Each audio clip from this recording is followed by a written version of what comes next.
Hello United boys, welcome back to the channel. Sandro Tonali, क्या हमें इसको sign करना चाहिए? इनक्रेडिबल परफॉर्मेंस न्यूकासल के लिए एफए कप में, और उसके बाद एक बड़ा सवाल, भाई नंबर 6 है, क्या ये सीडीएम का रोल कर सकता है यूनाइटेड में? उसके बारे में मैं आपको बताऊंगा। साथ ही साथ स्कॉट मैकटोमिनी, क्या वो वापस आ सकता है यूनाइटेड में इस समर में?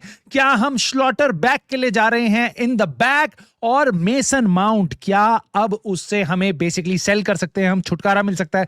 बहुत सारी चीजें, अलग अलग ओपिनियंस है फैन के मेसन माउंट पे, तो उसके बारे में भी बात करेंगे। सो आई जस्ट होप आपको ये वीडियो बहुत पसंद आएगी। यूनाइटेड से रिलेटेड सारी न्यूज, और इन केस अगर आ गई तो प्लीज अभी रुक के ना लाइक, सब्सक्राइब और हाइप, ये 3 चीजें कर देना, और असिस्ट मार देना एक कमेंट का, अपने थॉट्स बताना इन टॉपिक्स पे। मैं स्टार्ट करूंगा लेकिन गोट से। गोट और रोनाल्डो और गोट एक ही बात है, एक ही बात है भाई। बहुत दिन बाद भाई वापस खेलने आया अल नासर के लिए, और 962 भाई, बस 38 गोल बचे हैं भाई, हो जाएगा 4 फिगर टच। तो इनक्रेडिबल अचीवमेंट के पास पहुंचते हुए भाई, 41 इयर्स के बाद पहला गोल, और 962nd गोल रोनाल्डो का। आई एम जस्ट वेटिंग भाई, क्या ये 2026 में हो सकता है? क्या हो सकता है 1000 गोल? लेट अस सी। पर तुम्हें ही पता है, मुझे ही पता, होंगे जरूर। अब कितनी जल्दी होंगे वो देखने वाली बात है, हम उसको मॉनिटर जरूर करेंगे, लेकिन इसको भी मॉनिटर करेंगे भाई। स्कॉट मैकटोमिनी के साथ अचानक से बहुत सारी खबरें आने लग गई हैं। Scott McTominay to United, Scott McTominay आना चाहता है, वो प्रीमियर लीग में आने का रिटर्न की सपने देख रहा है, और यूनाइटेड लीड कर रही है रेस के लिए, और ब्ला ब्ला ब्ला ब्ला ब्ला। पहली चीज, मेरे थॉट्स इस पे क्या है? पहली चीज तो ये है कि कोई भी बहुत स्ट्रांग और बहुत ही रिलायबल जर्नलिस्ट ने ऐसा कुछ भी नहीं बोला, ना स्कॉट मैकटोमिनी की तरफ से, ना ही यूनाइटेड की तरफ से। दूसरी चीज, क्या नेपोली स्कॉट मैकटोमिनी को जाने देगी? उनके लिए ये इनक्रेडिबल प्लेयर बन चुका है भाई, और अगर नेपोली से आप उनका one of the best player लेना जाओगे, ऑफ कोर्स वो बहुत ज्यादा पैसा मांगेंगे। और अगर वो प्लेयर लेटर से कहीं और जा रहा है, पोर्चुगल लीग में जा रहा है, मे भी कम पैसा मांगेंगे, बट प्रीमियर लीग में आ रहा है, सो ऑफ कोर्स बहुत ज्यादा पैसा डिमांड करेंगे। नाउ यूनाइटेड, क्या हमारे को स्कॉट मैकटोमिनी की जरूरत है? May be yes. मिडफील्डर में भाई हमें हर मिडफील्डर की जरूरत है, क्योंकि हमारी मिडफील्ड एकदम खाली है, खासकर अगले साल कैज़ेमीरो और मे बी उगारते के जाने के बाद काफी ज्यादा प्रॉब्लम आ सकती है। बट क्या मैं उसको वापस से एक सीडीएम रोल में देखना चाहूंगा स्कॉट मैकटोमिनी को? I think that was a miss profiling of a player जो अप द पिच काफी सही है, प्रेसिंग में और मे बी फिनिशिंग में। सो उसको मैं उस पोजीशन के लिए नहीं चाहूंगा। तो यूनाइटेड के साथ स्कॉट मैकटोमिनी सेट नहीं बैठेगा। ऑफ कोर्स वो सीडीएम रोल, आपका सीएएम रोल में, ब्रूनो फर्नांडिस के रोल में नहीं उसके साथ कंपीट कर पाएगा। So incredible talent Scott McTominay, but हमारे लिए यूजफुल नहीं है। यस, बहुत ज्यादा इमोशन है लोगों का उसके साथ अटैच, और इनक्रेडिबल प्लेयर है, मैं वापस बता रहा हूं। और मुझे लगता भी नहीं है कि उसके दिमाग पे पत्थर ही पड़ेंगे कि भाई वो इंग्लिश प्रीमियर लीग में वापस आना चाहेगा। वो नेपोली के साथ टाइटल जीत रहा है भाई, टाइटल जीत रहा है, और इतना इंपॉर्टेंट प्लेयर बन चुका है वहां पे, उसको गॉड की तरह ट्रीट किया जा रहा है। तो वो क्यों यहाँ पे वापस किसी और क्लब में तो जाएगा नहीं। वो यूनाइटेड, मैनचेस्टर यूनाइटेड में रहने के बाद भाई वो किसी और प्रीमियर लीग क्लब में तो मैं नहीं देखता। कौन से प्रीमियर, किसी टॉप पे ही जाएगा? टॉप में कौन है? ना वो आर्सेनल जाएगा, ना चेल्सी जाएगा, ना वो सिटी जाएगा, ना वो लिवरपूल जाएगा।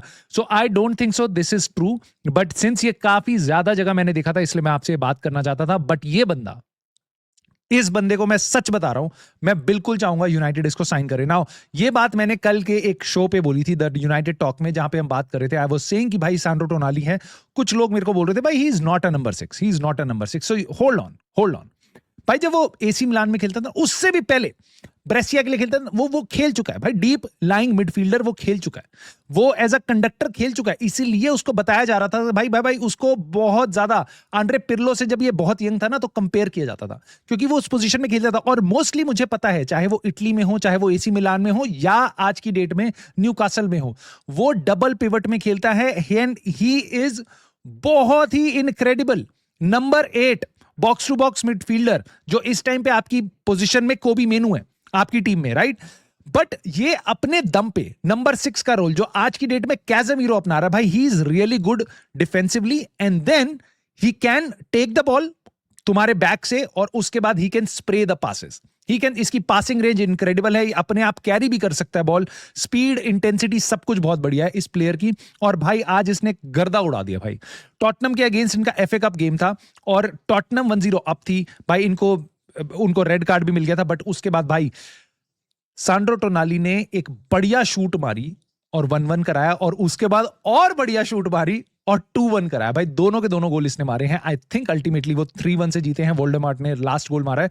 बट मोर इंटरेस्टिंगली मैं देखना चाहता था सांड्रो टोनाली अब किस पोजीशन में खेला है, खासकर तब जब ब्रूनो गिमेरेश अगले 6 से 8 हफ्ते के लिए गायब है। जोलिंगटन उनकी टीम में अभी है नहीं, सो सांड्रो टोनाली कौन सी पोजीशन पे खेला था? एंड आई स्टम्बल्ड उनका मैंने उनका लाइनअप देखा भाई उसके तरीके, ओसोला ऑफ कोर्स राइट मिड में दिखा रहे हैं, ही वाज द स्ट्राइकर। सो इस तरीके से नहीं था वो, जेकब रांसबी और टोनाली ये दो जने मेन मिडफील्ड में खेल रहे थे इनके, ठीक है। बट मोर इंटरेस्टिंगली जब आप उनकी पोजीशंस देखोगे, so this is where Sandro Tonali was most part of the game. So majorly उसकी जो एवरेज पोजीशनिंग थी दैट वाज 2 डिफेंस के आगे, एक डिफेंडर उनका नंबर 3 वो रुक के खेल रहा था, और उसके आगे मिडफील्ड में जो होल्ड कर रहा था, गेम डिक्टेट करा रहा था as a number 6, I repeat as a number 6, that was Sandro Tonali. Now अगर आप बाकी और मैचेस देखोगे जब ग्यूमेरेश खेलता है तो यस ग्यूमेरेश रुक के खेलता है, मैं मान रहा हूं, मैं फिर तुम्हें बता रहा हूं, नंबर 8 भी है और नंबर 6 भी है सांड्रो टोनाली, इसलिए मैं बार बार बोल रहा हूं भाई इस बंदे को साइन करना चाहिए। नाउ इसकी एज एकदम बढ़िया है, प्रीमियर लीग का एक्सपीरियंस है, प्लस चैंपियंस लीग वगैरह का एक्सपीरियंस है, जिसका हमारे बहुत से प्लेयर्स को एक्सपीरियंस नहीं होगा क्योंकि वो ज्यादा खेले नहीं वहां पे, राइट ना। चाहे आप एम्बूमू ले लो, चाहे अमाड डियालो ले लो, चाहे आप कूनिया ले लो, चाहे आप कोई भी और, मेनू कितना खेला है चैंपियंस लीग में, राइट। सो हमारे पास बहुत सारे ऐसे प्लेयर हैं जो बहुत टाइम्स चैंपियंस लीग नहीं खेले, ये बंदा चैंपियंस लीग में खेला हुआ है, चाहे वो एसी मिलान जैसी बड़ी टीम हो या न्यूकासल के साथ भी इसको एक्सपीरियंस है, इसको प्रीमियर लीग का सॉलिड एक्सपीरियंस है। न्यूकासल को अपने प्लेयर्स कुछ बेचने पड़ेंगे, ये उनकी टीम का one of the best players है भाई। लेकिन अब इसके साथ एक क्वेश्चन भी आता है, क्या इसकी बैटिंग वगैरह वाला सीन है? देखो मेरे को जितना पता है अब इसके सारा जो भी था सारा सॉर्ट आउट हो चुका है, that is in the past, so that is all clear. और मुझे लगता है ये महंगा प्लेयर होगा, may be he would cost 70-80 million के आसपास, और अगर इतना भी पैसा देना पड़ता है आई थिंक वी हमें पैसे भी पैसा देना भाई, हम 60 मिलियन बलेबा के लिए देने के लिए तैयार हो रहे हैं यहाँ पे। I would rather pick Tonali over Baleba, 10-20 million extra दे दो, टोनाली ले आओ रादर देन बलेबा, क्योंकि इसके साथ आपको वो रिस्क नहीं मिलेगा। He would be as good as जैसे Bryan Mbeumo on the right wing और Cunha on the left wing, समझ रहे हो, एकदम प्रीमियर लीग एक्सपीरियंस्ड प्लेयर जो हेड ओवर शोल्डर्स, और उसके बाद कम इंस्टा वाली बातें, स्नैपचैट ये कम करेगा भाई, टिकटॉकर नहीं है भाई ये, ठीक है, ये एक्चुअल में प्लेयर है। सो इसको लाना बहुत जरूरी है, और मेरे ख्याल से इसकी और मेनू की जोड़ी भी बहुत सही रहेगी, जैसे इसकी गिमेरेश की रहती है वैसी सी रह सकती है, क्योंकि दोनों एक दूसरे को कॉम्प्लीमेंट कर सकते हैं। So this is my stand at Tonali, let me know your thoughts. But more importantly Mason Mount के बारे में तुम्हारा क्या ख्याल है, क्योंकि मैनचेस्टर इवनिंग न्यूज ने खबर दी है भाई कि मेसन माउंट का जो फ्यूचर है यूनाइटेड में, that is under threat. Now these are strong words but may be real. क्यों? क्योंकि उसको अब कंपीट करना पड़ रहा है किसके साथ? ब्रूनो फर्नांडिस के साथ, चाहे मेनू हो, चाहे मेसन माउंट हो, चाहे आपका कूनिया हो, एम्बुमो हो, चाहे कोई भी और हो, ठीक है।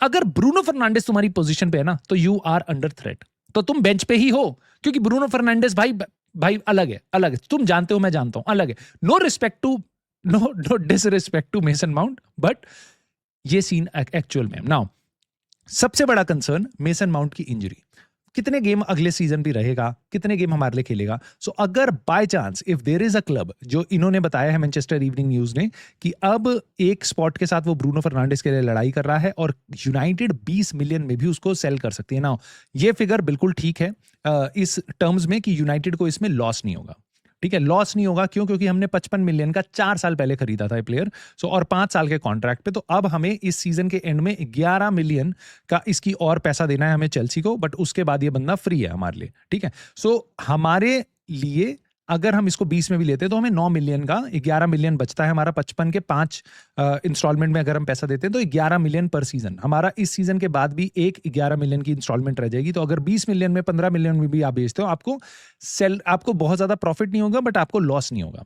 राइट। बट फायदा कहां होगा? क्योंकि इसकी सैलरी काफी ज्यादा है, इसकी सैलरी है 2.5 लाख, जो यूनाइटेड में तुम देख रहे हो इनियोस के रिजीम में हम सैलरी सबकी कम कर रहे हैं, और चैंपियंस लीग जैसे ही आएगी अगले सीजन तब इनकी सैलरी नॉर्मल मिलेगी। इस टाइम पे तो सबको 25% कम कट के मिल रही है सैलरी। सो ये काफी इंटरेस्टिंग सिचुएशन हो सकती है अगर हमारे पास मेसन माउंट के लिए कोई बंदा आ जाए कि भाई मैं 15 मिलियन में इस प्लेयर को लेना चाहता हूं, would you do that deal? May be देखो, ये सबसे ज्यादा मेरे को ऐसा लगता है मेसन माउंट फिट रहा है वो यही सीजन रहा है, and you know this right, क्योंकि पिछले 2-3 सीजन से हमने उसको देखा ही नहीं है, ये सबसे ज्यादा अवेलेबल रहा है, तब भी वो सबसे ज्यादा इंजर्ड प्लेयर्स में भी वही है, ठीक है। So would you do this deal?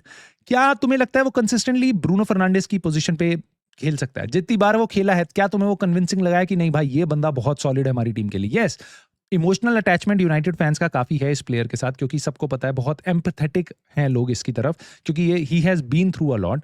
But at this point of time अगर कोई मेरे को ऐसा क्लब दिखता है जो इसके लिए ले रहा है, और मुझे कोई ऑल्टरनेटिव अच्छा दिखता है जो मोस्टली अवेलेबल रहेगा, I would rather pick him over Mount and I would do this deal. ये मेरा स्टांस है आज। But of course Mason Mount can prove us wrong, but ये हम 4 साल से बात कर रहे हैं, अवेलेबल रह के अपनी जगह फर्स्ट टीम में बना के।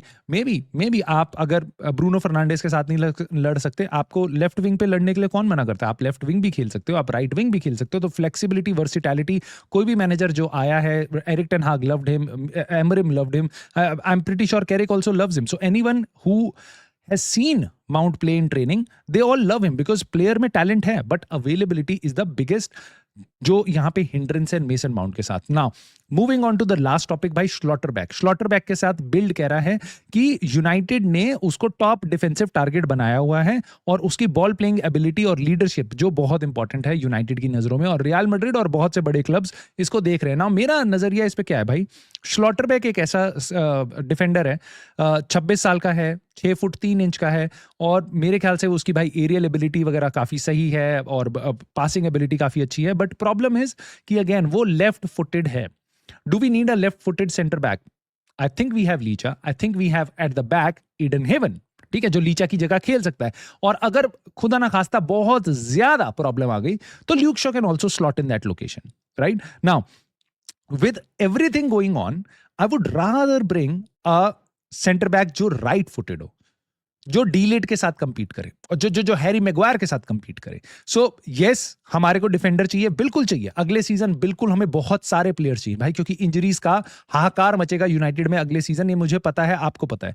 सारे क्लब जो ज्यादा कॉम्पिटिशन्स खेलते हैं वो इसके साथ स्ट्रगल करते हैं। तो अगर आप चैंपियंस लीग में जाते हो तो आपको बहुत ज्यादा प्लेयर्स चाहिए होंगे, क्योंकि आपको उनको रोटेट करना ही पड़ेगा, वरना इंजरीज बहुत ज्यादा होंगी और उसके बाद आप फंस जाओगे।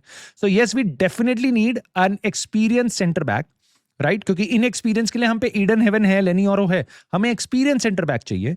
और अगर हम जाते हैं तो I think श्लॉटरबैक is good. The only problem is I would rather bring a centre back जो राइट फुटेड हो।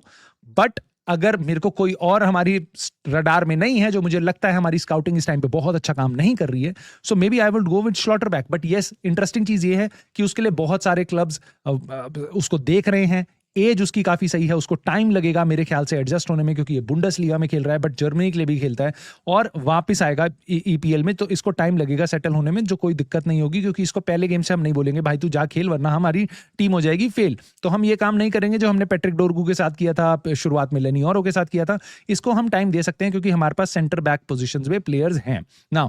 सो इसके बाद मुझे लगता है, देखो इसका कॉन्ट्रैक्ट अगले साल खत्म हो रहा है, सो इसके लिए आपको बहुत ज्यादा पैसा नहीं देना पड़ेगा, डिपेंडिंग अपॉन कितना कंपटीशन है। इन एनी केस अगर ये सस्ते में मिलता है, मे बी यूनाइटेड इसकी डील कर ले। अगेन मेरा बस एक कंसर्न रहेगा, एक तो ये जर्मन लीग से आ रहा है, तो हमारे यहाँ कितनी जल्दी अडेप्ट करेगा, एक क्वेश्चन है। बट दूसरा सबसे बड़ा है, क्या हमें सही में एक लेफ्ट फुटेड सेंटर बैक चाहिए, या we should be going for a right footed centre back? I am pretty sure we should and we must be going for a centre back.